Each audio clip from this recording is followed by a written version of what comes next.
Hi everyone, welcome back to the last installment in this series on the different approaches when measuring performance. In this topic, we'll be looking into the three approaches, their definitions, the pros and cons, and examples. Beginning firstly with the behavior approach, this emphasizes demonstrating desirable behaviors of employees, meaning that it focuses on the process and procedures rather than the result. Behavior approach can be appropriately applied when the link between behavior and result cannot be detected, or for when the outcome or result is not revealed for a long period of time, and lastly in circumstances beyond the employee's control. For example, a nurse may be excellent at their job, however, they still need to adhere strictly to the hygiene protocol. Example, changing of gloves before attending to or the next patient. Some pros of the behavior approach are that it is objective, fair, and accurate when carefully developed. The approach is useful for assessing performance on quantitative tasks, and since it can be measured, it is more useful for providing effective training where and when needed. Some cons of this approach are that it is highly time-consuming and costly to upkeep, not to mention it needs constant reforms to develop a standard that both employees and management deem fair all around. The second, results approach, emphasizes on the result of the employee's effort, example, mistakes made, machine parts produced, or sales per month.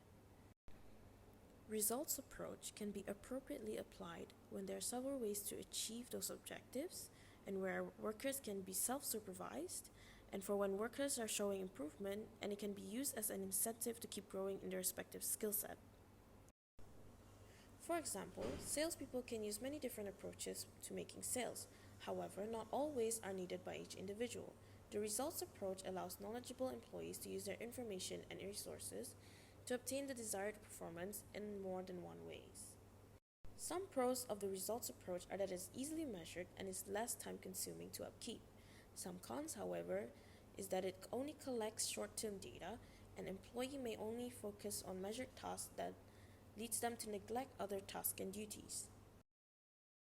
Some cons include that it only collects short-term data, and employee may only focus on the measured tasks, leading them to neglect other tasks and duties. In the last approach, that is traits, it emphasizes the characteristics and qualities of individual employees. Traits are relatively unchanging characteristics of a person.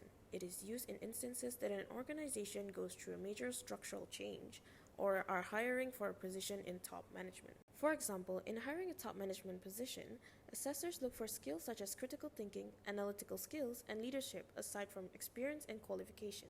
Some cons include that it is impossible to have consultations for improvement such as training and can be seen as highly disadvantaged and unfair. Some pros of the trait approach are that it allows for easy relocation of employees into better suited positions. That is all. Thank you for watching.